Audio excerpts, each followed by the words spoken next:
Jasmine Wright has worked hard to build her real estate business. She's one of many hit by the new 30% tax on trusts. Angry. I was angry. Nice to meet you. Jasmine was planning to grow her business and help her children buy their first home, but says that's now harder. Nice and spacious. It's cracking down on the small business owners and the poor people that are trying to support the country to employ people. From July 2028, income generated within a discretionary trust will be taxed at a minimum rate of 30%.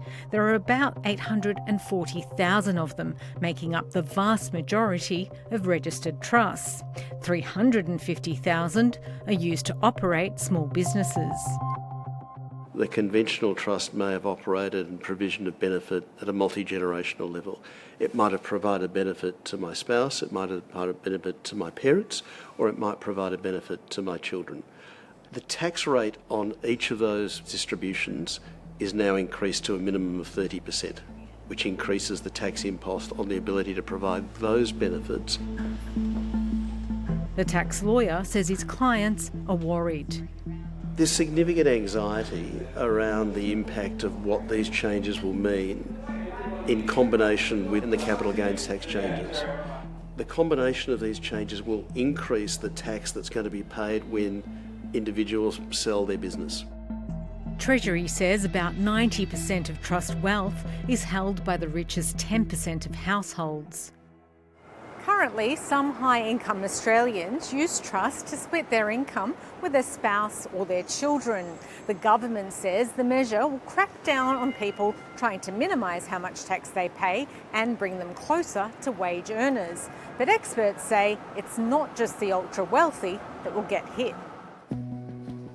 This will affect ordinary family groups and business owners in much smaller structures that use trusts as well. So it will have far-reaching implications.